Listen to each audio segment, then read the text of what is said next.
기도하겠습니다. 하나님, 오늘 마태복음 18장입니다. 저희 마태복음에 있는 진리를 깨닫게 하여 주시고 저희 말씀을 통해서 죄악에서 구원하여 주시기를 간절히 바랍니다. 예수 그리스도 이름으로 기도드렸습니다. 아멘.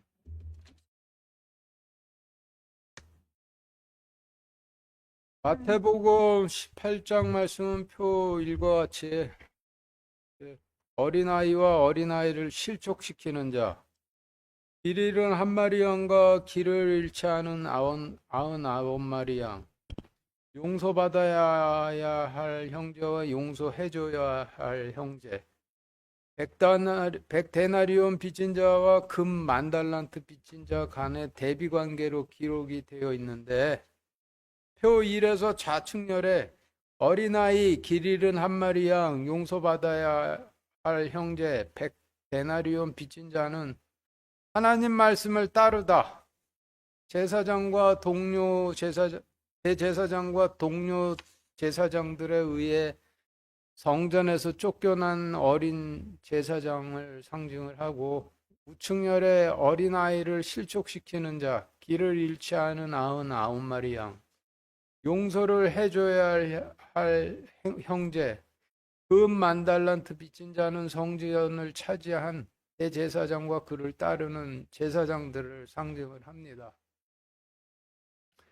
마태복음 18장 말씀은 양쪽 등장인물 간의 대비를 통해 제자들의 숨겨져 있었던 과거와 그들을 택하시게 된 이유와 그들을 택하시어 맡기신 제사장 일에 대해 설명하시는 말씀인데, 본문 읽어보면서 자세히 알아보도록 하겠습니다. 1절부터 4절까지 읽겠습니다. 시작. 바로 그때에 제자들이 예수님께 나와 이르되 하늘의 왕국에서는 누가 가장 크니이까 하매 예수님께서 어린아이 하나를 불러 그들 가운데 세우시고 이르시되 진실로 내가 너희에게 이르노니 너희가 회심하여 어린아이들과 같이 되지 아니하면 하늘의 왕국에 들어가지 못하리라. 그러므로 누구든지 이 어린아이처럼 자기를 낮추는 자 곧 그가 하늘의 왕국에서 가장 큰 자니라. 네, 지금 읽으신 말씀에서 어린아이는 자기를 낮추는 자가 어린아이인데, 자기를 낮추는 대상은 오로지 하나님 말씀뿐이죠. 따라서 천국은 오로지 회심하여 하나님 말씀에 자기를 낮추는 자가 들어가는데, 일단 들어가면 가장 큰 자라는 말씀이죠. 일단 가는 자가 가장 큰 자라는 말씀이 무슨 뜻이냐? 예로 설명을 드리면은, 하나님께서 출애굽한 이스라엘 백성들을 이끌고 가나안 땅으로 들어가셔서 제비를 뽑아 땅을 나누어 주셨을 때, 땅을 좀 많이 차지한 지파도 있고 좀 적게 차지한 지파도 있었지만 12지파들 중에 큰 지파, 작은 지파가 없었고, 이스라엘 백성들 중에 큰 자, 작은 자 없이 이스라엘 백성들은 전부 평등한 한 형제들이었죠. 그러나 하나님 명령에 낮춰 가나안 땅으로 들어간 모든 이스라엘 백성들은 만 백성들 중에서 하나님 백성으로 일컬어지는 가장 큰 백성들이었으니, 여호수아 때 하나님 가나안 땅으로 들어간 모든 이스라엘 백성들이라면은 누구나 평등한 형제들이되, 하나님의 백성으로 일컬어지는 가장 큰 자들이 되는 것이죠. 천국에서도 이와 같다 볼 수가 있는데, 그런데 문제는 하나님께서 가라 하시는 명령에 어린아이가 낮추면 하나님 왕국으로 들어가지만은 충성치를 못하면은 못 들어간다는 것이 문제가 되는 거죠. 5절 6절 읽겠습니다. 시작. 또 누구든지 내 이름으로 이런 어린아이 하나를 받아들이는 자는 나를 받아들이느니라. 그러나 누구든지 나를 믿는 이 작은 자들 중에 하나를 실족하게 하면 차라리 연자 맷돌을 목에 매달고 바다 깊은 곳에 빠지는 것이 그에게 더 나으리라. 네, 지금 읽으신 말씀의 단어를 정리하면 표 2와 같이 누구든지라고 하시면 어떤 제사장이든지라는 의미이고, 어린아이는 하나님 말씀에 낮추는 어린 자를 의미하고, 나를 믿는 자라 하시면 나의 약속을 믿는 자란 의미로, 구약시대에는 구약시대에 속한 약속을 믿었던 자들을 의미하고, 신약시대에는 신약시대에 속한 약속을 믿는 자들을 의미하죠. 그리고 실족하게 하면이라 하시면, 구약시대에는 율법으로 정죄에 실족시키면이라는 의미이고, 신약시대에는 신약 말씀으로 정죄에 실족시키면이라는 의미이죠. 그리고 성경에서 목이 어떤 의미를 갖는지 알아보기 위해서 잠언 6장 20절 21절 읽겠습니다. 시작. 내 아들아, 내 아버지의 명령을 지키고 내 어머니의 법을 버리지 말며 그것들을 계속해서 내 마음에 묶어두고 내 목에 메어두라. 지금 읽으신 말씀을 통해 보면 목은 하나님의 명령과 법을 매는 곳이죠. 따라서 5절 6절 말씀은 표 3과 같이 또 어떤 제사장이든지 내 이름으로 이런 하나님 말씀에 낮추는 어린아이 같은 자 하나를 받아들이는 자는 나를 받아들이느니라. 그러나 어떤 제사장이든지 나의 약속을 믿는 하나님 말씀에 낮추는 어린아이 같은 자들 중 하나를 율법으로 정죄에 실족시키면은 차라리 목에 메고 있던 하나님 명령과 하나님 법 대신 연자 맷돌을 매달고 무한대로 심판하시는 하나님 심판 깊은 곳에 빠지는 것이 그에게 더 나으리라라고 정리가 되는데, 어린아이는 하나님 말씀에 낮추며 주님께로 다가가고자 하는 어린 자들을 의미하고, 제사장들은 그런 자들을 제단으로 이끌어 하나님 통치를 받는 백성이 되도록 인도해야 하는 임무를 맡은 자들이지만은, 하나님 말씀에 낮추는 어린아이 같은 자들을 받아들여 돌보는 제사장들도 있고, 하나님 말씀에 낮추는 어린아이 같은 자들을 율법으로 정죄에 내쫓는 제사장들도 있는데, 하나님께로 다가가려는 어린아이 같은 자들을 율법으로 정죄에 실족시키는 제사장들은 지옥에 던져질 거라는 말씀이 되고, 제사장을 신부나 목사로 바꾸면 신약시대 버전이 되죠. 7절 읽겠습니다. 시작. 실족하게 하는 일들로 인하여 세상에 화가 있으리로다. 실족하게 하는 일들이 반드시 일어날 것이로되 실족하게 하는 일들을 일으키는 그 사람에게는 화가 있으리로다. 지금 읽으신 말씀에서 실족시키는 자들은 구약시대나 신약시대나 하나님께서 맡기신 통치권을 자신들의 기득권으로 취한 제사장들과 사제들을 의미하고, 실족을 당하는 자들은 하나님 말씀에 낮추는 어린아이 같은 자들이 되죠. 따라서 7절 말씀은 하나님 말씀에 낮추는 어린 자들을 실족해 하는 일들로 인하여 세상에 화가 있으리로다. 하나님 말씀에 낮추는 어린아이 같은 자들을 실족해 하는 일이 반드시 일어날 것이로되, 실족해 하는 일을 하거나 가담하는 제사장들은 지옥에 던져지리라 라는 의미가 되죠. 8절부터 10절까지 읽겠습니다. 시작.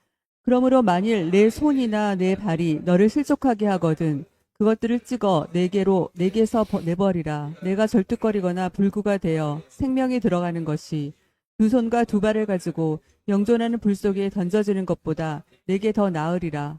만일 내 눈이 너를 실족하게 하거든 그것을 빼어 내게서 내버리라. 내가 한눈으로 생명이 들어가는 것이 두 눈을 가지고 지옥불에 던져지는 것보다 내게 더 나으리라. 너희가 이 작은 자들 중에 하나라도 업신여기지 않도록 조심하라. 내가 너희에게 이르노니 하늘에서 그들의 천사들이 하늘에 계신 내 아버지의 얼굴을 항상 바라보느니라.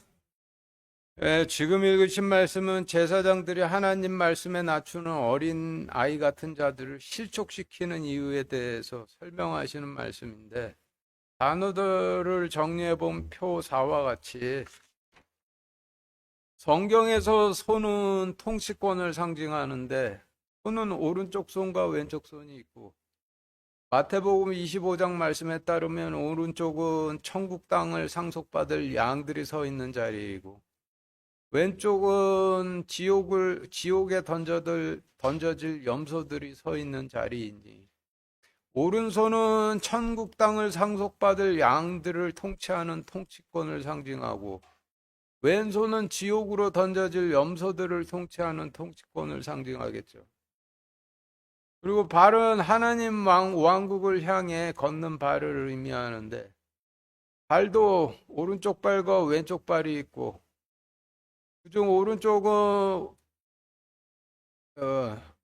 오른쪽은 천국 땅을 상속받을 양들이 서 있는 자리이고 왼쪽은 지옥에 던져질 염소들이 서 있는 자리이니 오른발은 천국 땅을 상속받을 양들을 하나님 왕국으로 이끄는 발을 의미하고 왼발은 지옥으로 던져질 염소들을 애굽으로 이끄는 발을 의미하겠고 눈은 양을 바라보며 살피는 눈을 의미하는데 오른 눈은 천국 땅을 상속받을 양을 바라보며 살피는 눈을 의미하고 왼쪽 눈은 지옥에 던져질 염소들을 바라보며 살피는 눈을 의미하니 8절부터 10절까지의 말씀은 표 5와 같이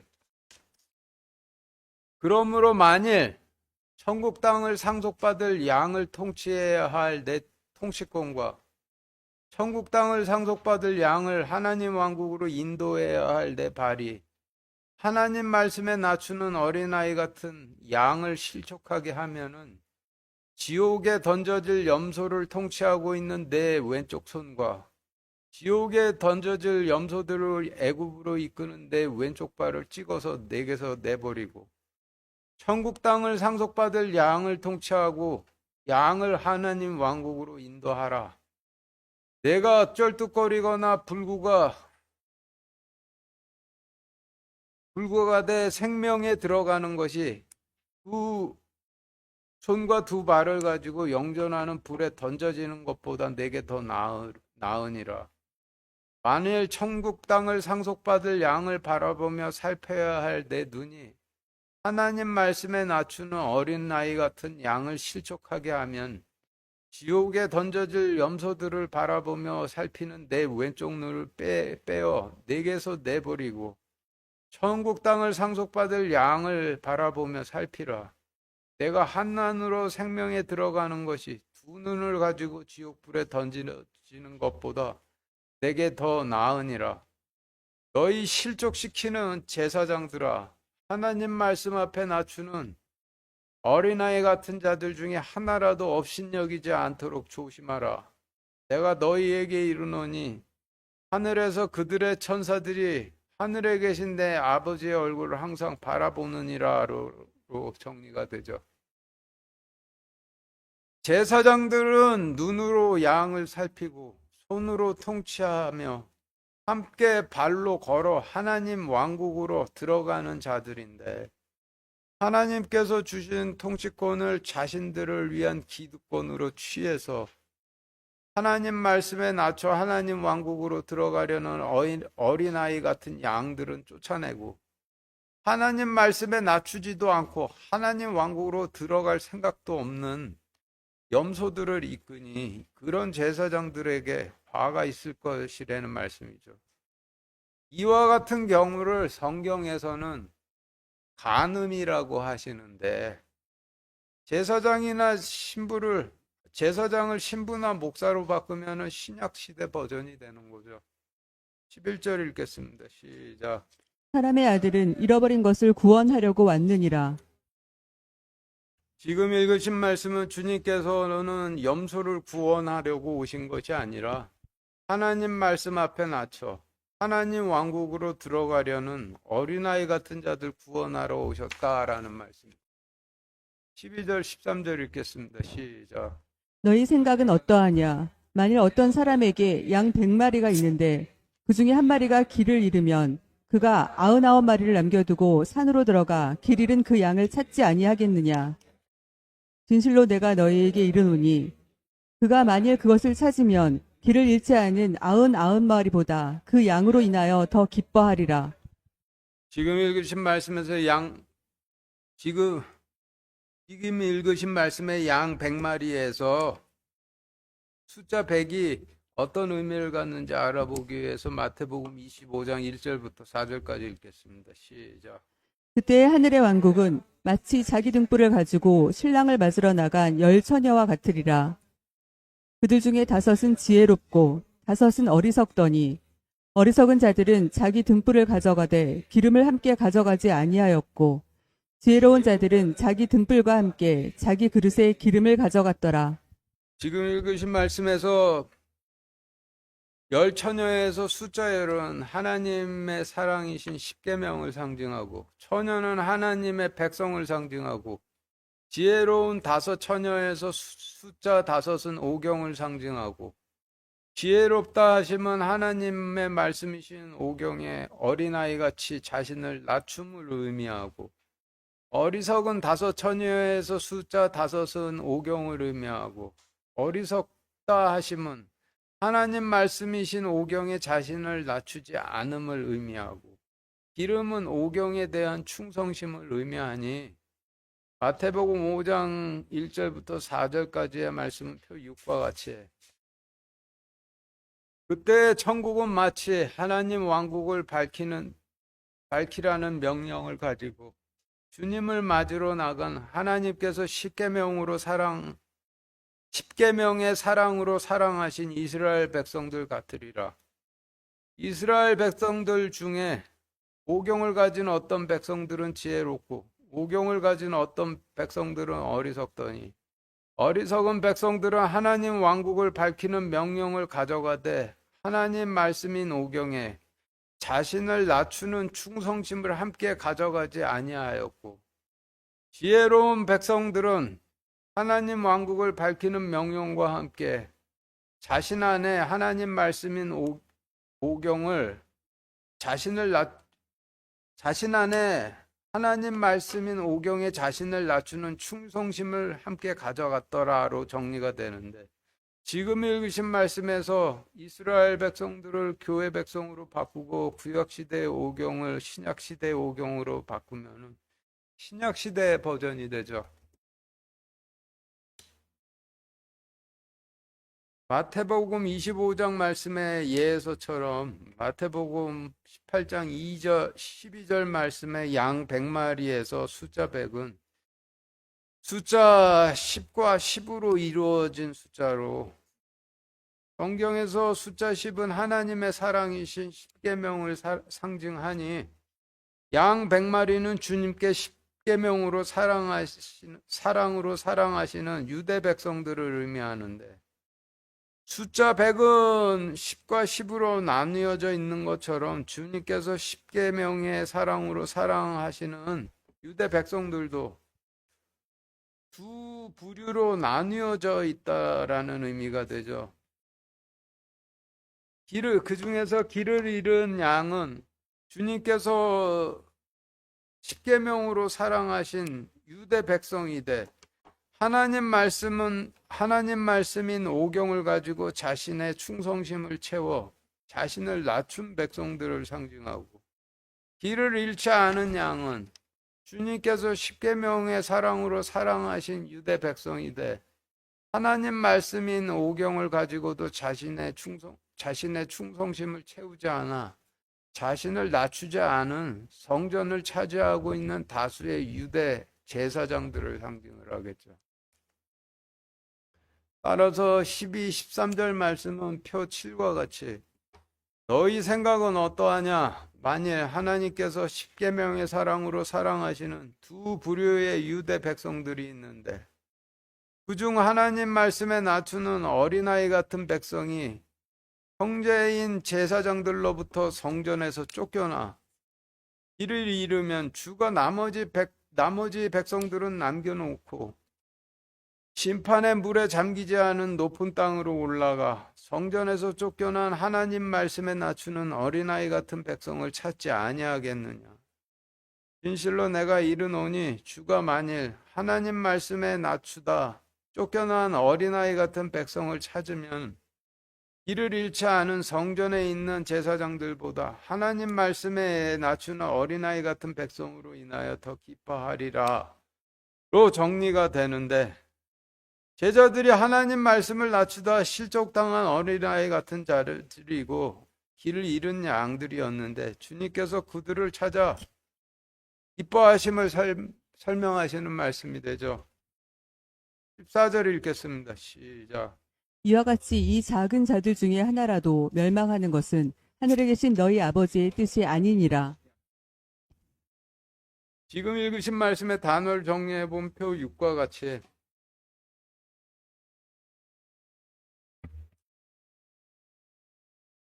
이와 같이라고 하시면 너희가 제사장들에 의해 실족당했던 것과 같이라는 의미이고, 작은 자들이라 하시면 하나님 말씀에 낮추다 실족당한 어린 아이 같은 자들을 의미하니, 14절 말씀 표 7과 같이 너희가 제사장들에 의해 실족당했던 것과 같이 하나님 말씀에 낮추는 어린아이 같은 자들 중에 하나라도 멸망하는 것은 하늘에 계신 너희 아버지께서 율법을 주신 뜻이 아니니라로 정리가 되는데, 하나님께서 제사장들에게 율법을 맡기신 뜻은 어린아이 같은 자들을 제단으로 이끌어 하나님 왕국 백성 삼아 구원해 주시기 위함이지, 어린아이 같은 자들 율법으로 정죄해 멸망시키라고 주신 것이 아니었다라는 뜻이 되죠. 15절부터 18절까지 읽겠습니다. 17절까지 읽겠습니다. 시작. 또한 만일 내 형제가 네게 범법하거든 가서 너와 그만 따로 있을 때 그의 허물을 그에게 일러주라. 만일 그가 내 말을 들으면 내가 내 형제를 얻었느니라. 그러나 만일 그가 내 말을 들으려 하지 아니하거든 너와 함께 한두 사람을 더 데리고 가서 두세 증인의 입으로 모든 말을 확증하라.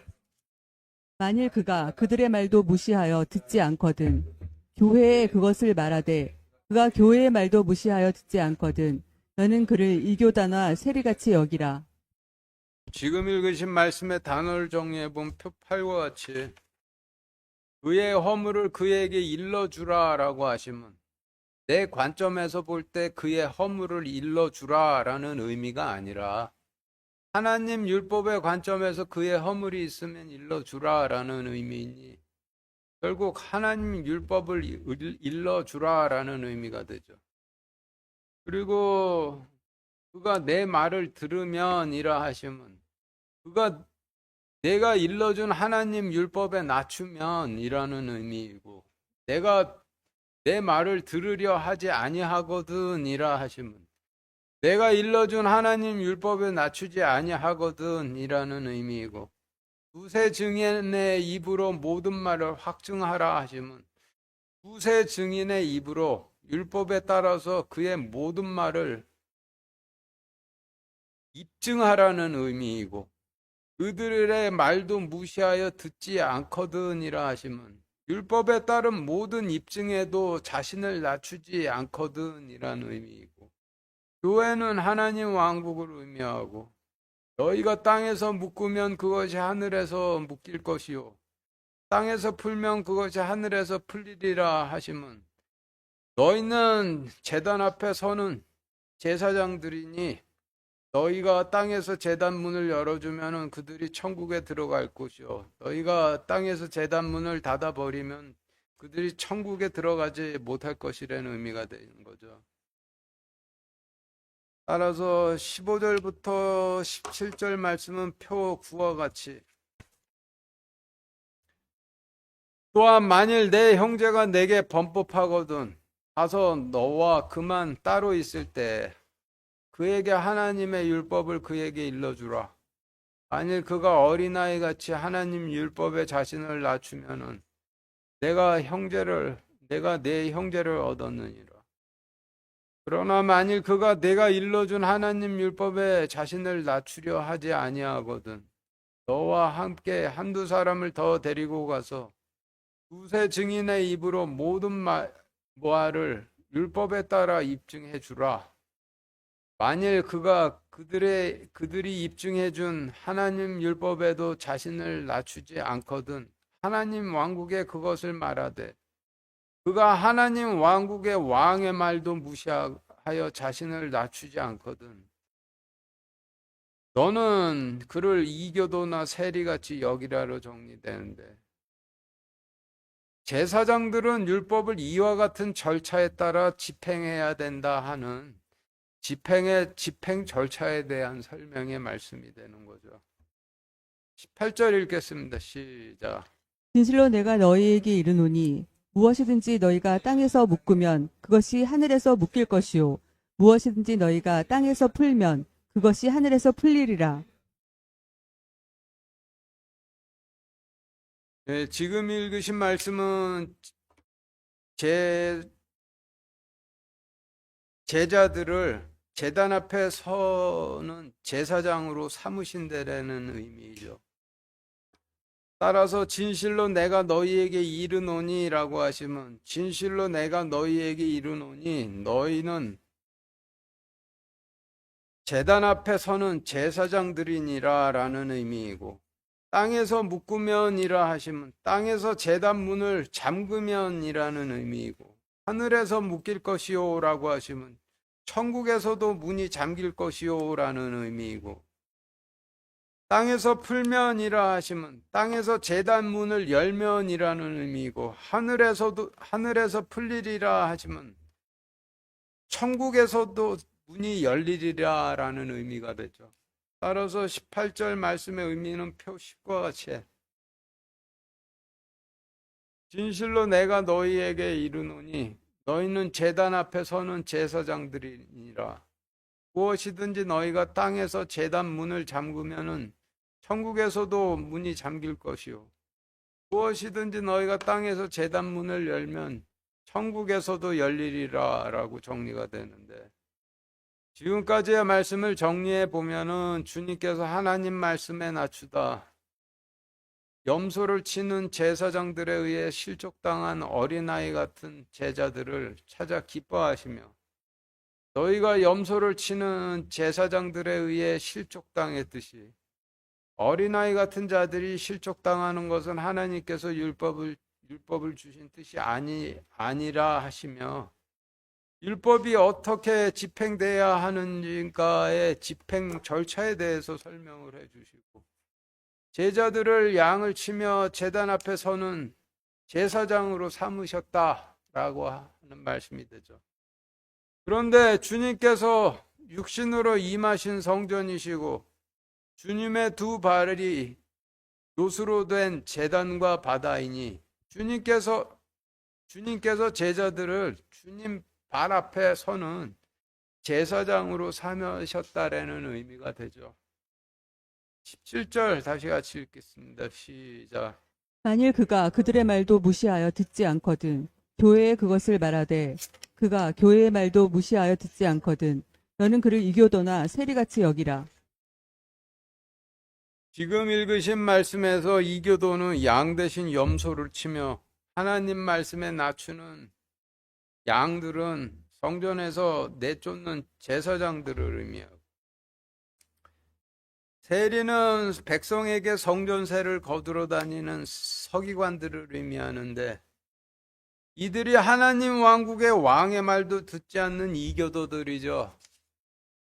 따라서 17절 말씀은 표 11과 같이, 만일 그들이 전한 하나님 율법에도 무시하여 자신을 낮추지 않거든 하나님 왕국에 그것을 말하되, 그가 하나님 왕국 왕의 말도 무시하여 자신을 낮추지 않거든 너는 그를 양을 내쫓고 염소를 돌보는 제사장들이나 성전세를 거두러 다니는 서기관들 같이 여기라로 정리되는데, 이런 이유로 인해 제자들을 제사장 삼으신 것이라는 말씀이 되는 거죠. 19절부터 22절까지 읽겠습니다. 시작. 내가 다시 너희에게 이르노니 너희 중에 두 사람이 자기들이 구할 어떤 것에 대하여 땅에서 한 마음이 되면 하늘에 계신 내 아버지께서 그들을 위해 그것을 행하시리라. 두세 사람이 내 이름으로 함께 모인 곳에 나도 거기에 그들의 한가운데 있느니라 하시니라. 그때 베드로가 그분께 나와 이르되 주여 내 형제가 내게 죄를 지으면 내가 몇 번이나 그를 용서하리이까 7번까지 하리이까 하매 예수님께서 그에게 이르시되 내가 내게 이르노니 7번까지가 아니라 70번씩 7번까지 하라. 15절부터 17절 말씀은 율법의 집행 절차에 대해 설명하신 말씀이었고, 18절 말씀은 제자들을 제사장으로 삼으셨다라는 말씀이고, 지금 읽으신 말씀은 율법의 집행 절차마다 제사장들이 해야 될 일이 되죠. 15절, 19절 이어서 읽겠습니다. 시작. 또한 만일 내 형제가 내게 범법하거든 가서 너와 그만 따로 있을 때에 그의 허물을 그에게 일러주라. 만일 그가 내 말을 들으면 내가 내 형제를 얻었느니라. 내가 다시 너희에게 이르노니 너희 중에 두 사람이 자기들이 구할 어떤 것에 대하여 땅에서 한 마음이 되면 하늘에 계신 내 아버지께서 그들을 위해 그것을 행하시리라. 지금 읽으신 15, 19절 말씀은 두 사람으로 서로 간에 연결된 말씀입니다. 따라서 15절, 19절은 이어보도록 이렇게 기록을 해 두신 것인데, 15, 19절 말씀을 이어보면은 너희는 제단 앞에 서는 제사장들이라. 형제가 내게 범법하거든 가서 두 사람이 따로 있을 때 하나님 율법을 그에게 일러주라. 그가 내게 일러준 율법에 낮춰 제단에 나가 대속 헌물을 바치고자 할 때 그와 너는 하나님께서 그를 하나님 왕국의 백성으로 받아주시기를 함께 기도하라. 너희가 한 마음이 되어 기도드리면 하나님께서 받아주시리라 라는 의미인데, 제사장은 형제에게 율법을 일러줄 뿐만 아니라 형제가 일러준 율법에 자신을 낮출 때 하나님께 한 마음으로 그를 하나님 백성 삼아주시길 기도드리는 일을 하는 자라 라고 하시는 말씀이 되죠. 16절, 20절 이어서 가시겠습니다. 시작. 그러나 만일 그가 내 말을 들으려 하지 아니하거든 너와 함께 한두 사람을 더 데리고 가서 두세 증인의 입으로 모든 말을 확증하라. 두세 사람이 내 이름으로 함께 모인 곳에 나도 거기에 그들의 한가운데 있느니라 하시니라. 지금 읽으신 16, 20절 말씀은 두세 사람으로 서로 연결된 말씀이죠. 따라서 16절 말씀, 16, 20절 말씀을 이어보면, 그러나 만일 그가 내가 일러준 율법 아래 자신을 낮추지 아니하거든 너와 함께 한두 사람을 더 데리고 가서 두세 증인의 입으로 그의 모든 말을 율법에 따라 입증하라. 나도 증인으로 그들과 한가운데 있으리라 라는 의미가 되죠. 21, 22, 18절 이어서 읽겠습니다. 시작. 그때 베드로가 그분께 나와 이르되 주여 내 형제가 내게 죄를 지으면 내가 몇 번이나 그를 용서하리이까 7번 하리이까 하매 예수님께서 그에게 이르시되 내가 네게 이르노니 7번까지가 아니라 70번씩 7번까지 하라. 진실로 내가 너희에게 이르노니 무엇이든지 너희가 땅에서 묶으면 그것이 하늘에서 묶일 것이요 무엇이든지 너희가 땅에서 풀면 그것이 하늘에서 풀리리라. 지금 읽으신 말씀에서 21절, 22절 말씀의 이유가 18절 말씀이 되는 거죠. 베드로는 거룩한 제단 앞에 서는 제사장으로 베드로가 땅에서 제단 문을 닫으면 아무도 천국에 들어가질 못하고 베드로가 땅에서 제단 문을 열어주면 그가 천국으로 들어갈 수 있으니 베드로는 천국 그 땅에서 제단 문을 열어놓고 용서를 구하는 자가 천국에 들어갈 수 있도록 항상 그 마음을 열어놓고 있어야 하는 제사장이라고 하시는 말씀이 되는 거죠. 23절부터 25절까지 읽겠습니다. 시작. 그러므로 하늘의 왕국은 마치 자기 종들로부터 회계보고를 받는 어떤 왕과 같으니라. 그가 계산을 시작할 때 10,000달란트 빚진 자 하나가 그에게 끌려왔으나 그가 갚을 것이 없으므로 그의 주인이 그에게 명령하여 그와 그의 아내와 자녀와 그가 가진 모든 것을 팔아 갚게 하니. 예, 지금 읽으신 말씀의 단어를 정리해 보면 표 12와 같이 종들은 성전을 맡은 제사장들을 의미하고 왕은 하나님이시고 10,000달란트는 금 10,000달란트로 금값이 폭등한 현 시세로 9조 원 정도라고 하는데 구약시대 이스라엘에서 9조 원 정도의 가치가 있는 자산이라면 솔로몬이 지은 성전이 되겠죠. 그러니 금 10,000달란트 빚진 자는 주님께서 양을 쳐 바치라고 솔로몬이 지은 성전을 맡기셨으나 염소를 치느라 양을 바치지 못한 제사장들을 의미하겠죠. 그리고 갚을 것이 없으므로라고 하시면 하나님께 바칠 양이 없으므로라는 의미이고, 그의 아내는 제사장들이 염소의 씨를 뿌리던 백성들을 의미하고, 그의 자녀들이라 하시면 제사장들이 백성들에게 염소의 씨를 뿌려 태어난 장차 그들을 이어 염소의 씨를 뿌리게 될 어린 제사장들과 장차 염소의 씨가 뿌려지게 될 어린 백성들을 의미하고, 팔아 갚게 하니라고 하시면 바빌론의 느부갓네살 왕의 손에 팔아 넘겨 갚게 하시니라는 의미이니, 23절부터 25절 말씀은 표 13과 같이, 그러므로 하나의 왕국은 마치 자기 제사장들로부터 회개 보고를 받는 하나님과 같으니라. 하나님께서 계산을 시작하실 때 솔로몬이 지은 성전을 맡았던 대제사장이 하나님에게 끌려왔으나 그 대제사장이 하나님께 바칠 양이 없으므로 그의 주인 하나님께서 그에게 명령하여 그 대제사장과 그가 염소의 씨를 뿌린 백성들과 그가 염소의 씨를 뿌려 태어난 장차 염소의 씨를 뿌릴 어린 제사장들과 장차 염소의 씨가 뿌려질 어린 백성들과 그가 가진 모든 것을 바빌론 느부갓네살의 손에 팔아 넘겨 갚게 하시니로 정리가 되죠. 26절 27절 읽겠습니다. 시작. 그러므로 그 종이 엎드려 주인에게 경배하며 이르되 주인이여 나를 참아 주소서 내가 주인께 다 갚겠나이다 하거늘 이에 그 종의 주인이 불쌍히 여기는 마음을 가지고 그를 풀어주며 그에게 그 빚을 용서해 주니라. 네, 지금 읽으신 말씀의 단어를 정리해 보면 표 14와 같이, 그러므로는 바빌론 느부갓네살 손에 팔아 넘겨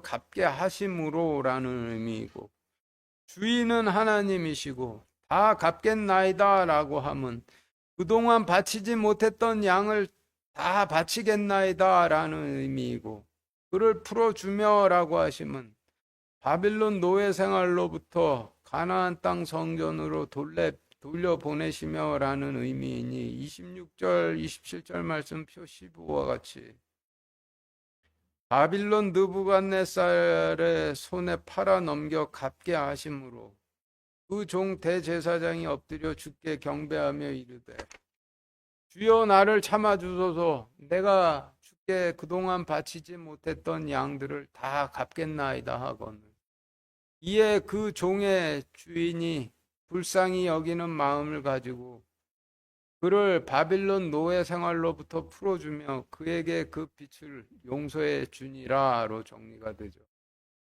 28절부터 30절까지 읽겠습니다. 시작.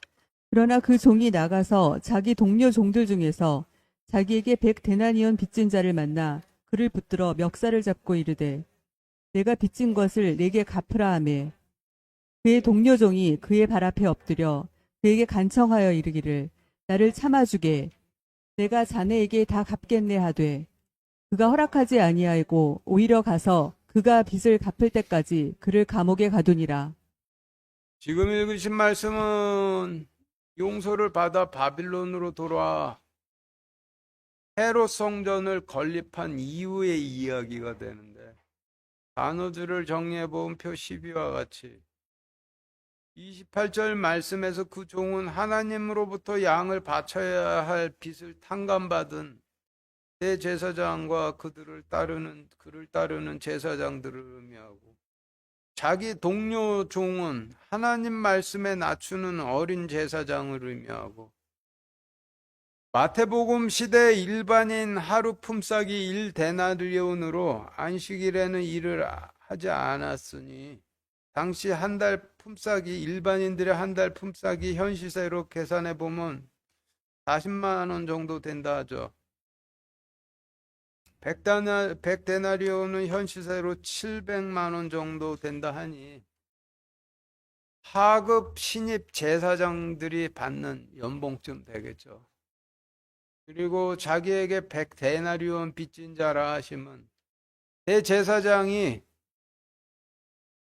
그 맡긴 염소 치는 임무를 수행 못해 몸값 제대로 못하는 자라는 의미로 헤롯 성전 같은 규모의 성전 지어놓으면은 빚도 갚아야 하고 운영비도 많이 들어가니 제사장들이 염소를 돌봐 대제사장에 바쳐야 하는데 양을 돌보느라 염소를 바치지 못하면 대제사장이 준 월급을 빚지게 되는 거죠. 그리고 자네라고 하시면 대제사장을 의미하고 빚을 갚을 때까지라고 하시면 염소를 쳐서 다 바칠 때까지라는 의미이고 감옥에 가두니라 하시면 죄인으로 정죄해 성전에서 내쫓으니라라는 의미이니 28절부터 31절 말씀의 의미는 표 13과 같이 그러나 하나님으로부터 양을 바쳐야 할 빚을 탕감받고 바빌론 노예 생활에서 돌아온 대제사장이 나가서 자기 동료 제사장들 중 자신이 맡긴 염소 치는 일을 수행 못해 월급값 못하는 어린 제사장을 만나 그를 붙들어 멱살을 잡고 이르되 내가 빚진 염소들을 내게 갚으라 하매 그의 동료 그의 동료 어린 제사장이 그 대제사장의 발 앞에 엎드려 그에게 간청하여 이르기를 나를 참아 주소서 내가 대제사장께 다 갚겠나이다 하되 그가 허락하지 아니하고 오히려 가서 그가 염소를 다 갚을 때까지 그를 죄인으로 정죄하여 성전에서 내쫓으니라로 정리가 되는데 하나님께서 제사장들에게 솔로몬이 지은 성전을 맡기시고 양들을 바치라 명하셨는데 양은 치지를 않고 염소만 치며 양은 바치질 않으니 하나님께서 진노하셔 제사장들과 그들이 염소의 씨를 뿌린 백성들과 그들이 염소의 씨를 뿌려 태어난 장차 그들을 이어 염소의 씨를 뿌릴 어린 제사장들과 장차 염소의 씨가 뿌려질 어린 백성들을 바빌론 느부갓네살의 손에 넘겨 대신 갚게 하셨는데 대제사장이 바빌론에서 노예 생활을 하며 주님께 나와 경배드리며 다 갚겠다 용서를 구하니 그를 불쌍히 여겨 바빌론 노예 생활에서 풀어주시며 가나안 땅으로 돌려보내주셨죠.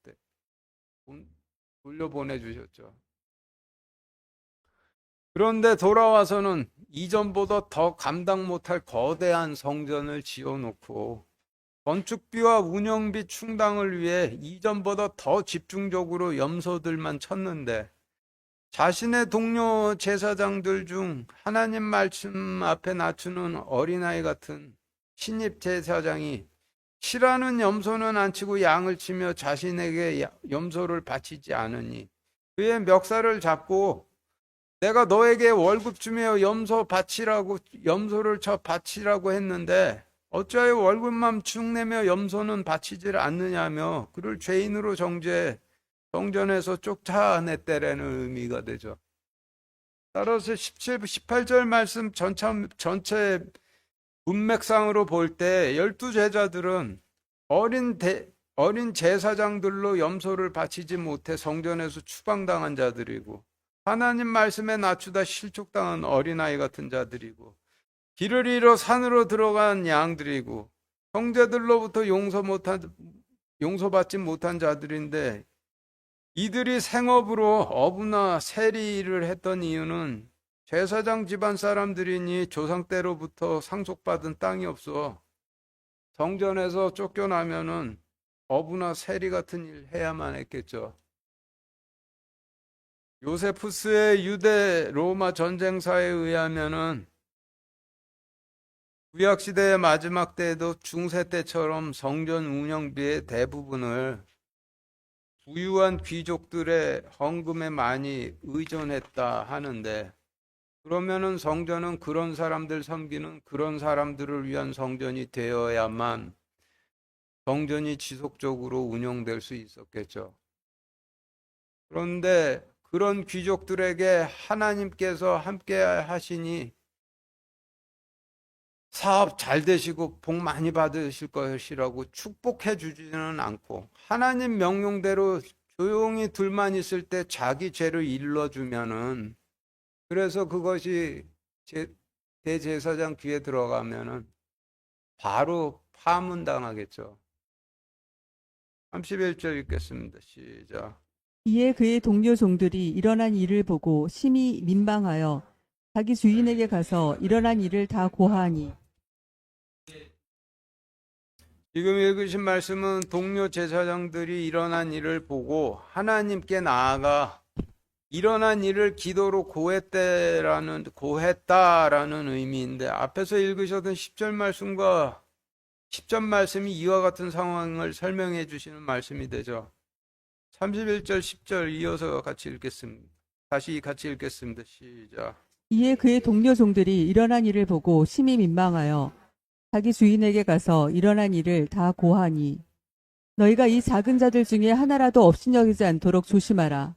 내가 너희에게 이르노니 하늘에서 그들의 천사들이 하늘에 계신 내 아버지의 얼굴을 항상 바라보느니라. 먼저 읽으신 31절 말씀이 뒤에 읽으신 10절 말씀을 설명하시는 말씀이 되죠. 32절, 33절 읽겠습니다. 시작. 그때 그의 주인이 그를 불러 그에게 이르되 오 악한 종아 내가 내게 애걸하기에 내가 내게 내 빚을 전부 용서해 주었은즉 내가 너를 가엾게 여긴 것 같이 너도 내 동료 종을 불쌍히 여겼어야 하지 아니하느냐 하고 오 악한 종아라고 하시면 하나님 말씀 앞에 낮추는 어린아이 같은 자를 실족시킨 대제사장과 그를 따르는 제사장 무리들이죠. 따라서 32, 33절 말씀은 앞에서 설명드렸던 7절부터 9절까지의 말씀과 이어지는 거죠. 8절부터 33절까지 읽겠습니다. 시작. 그러므로 만일 내 손이나 내 발이 너를 실족하게 하거든 그것들을 찍어 내게서 내버리라.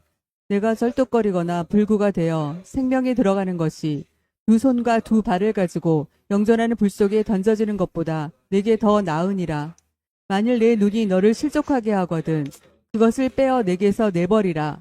내가 한 눈으로 생명에 들어가는 것이 두 눈을 가지고 지옥불에 던져지는 것보다 내게 더 나으리라.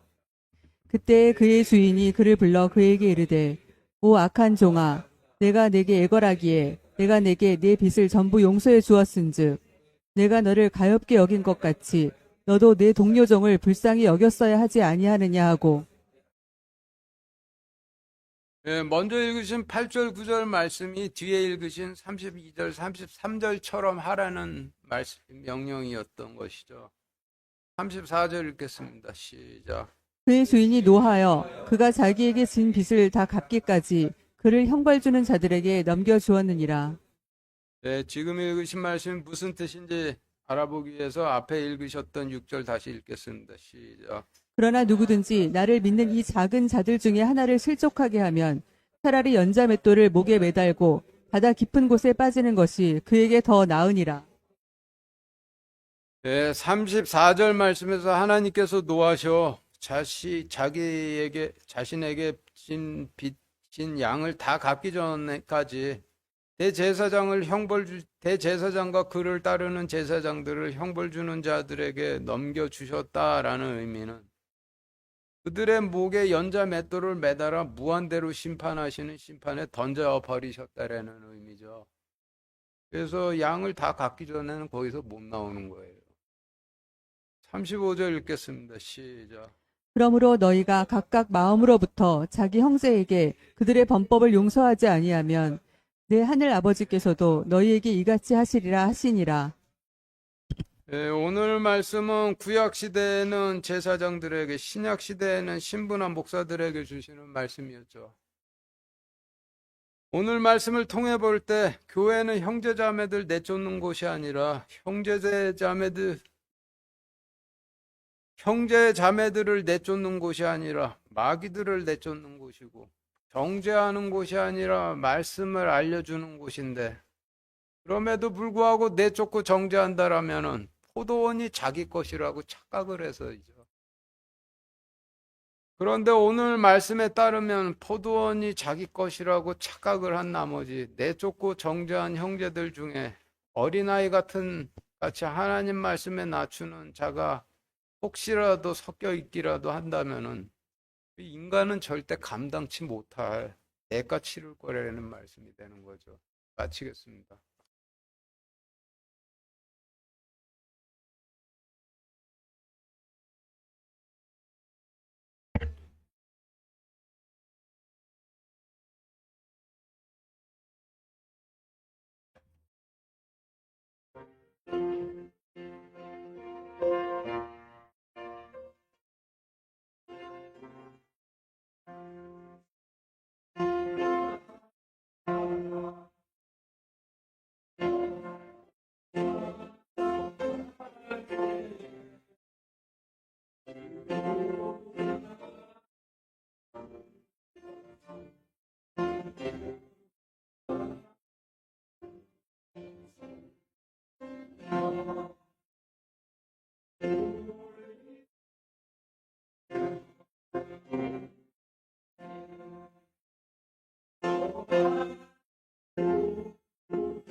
하나님, 저희, 저희 발을 잡고 있는 그 죄악의 사슬, 저희 인간들이 절대로 벗어나지 못합니다. 근데 하나님께서 긍휼 베풀어 주셔서 저희 붙잡고 있는 죄악의 삿을 끊어주시고 그래서 저희가 하나님 백성이 될 수 있도록 하여 주시고 저희가 세상을 바라보고 있는 저희 왼쪽 눈을 빼주시기를 우리 주 예수 그리스도 이름으로 기도드렸습니다. 네.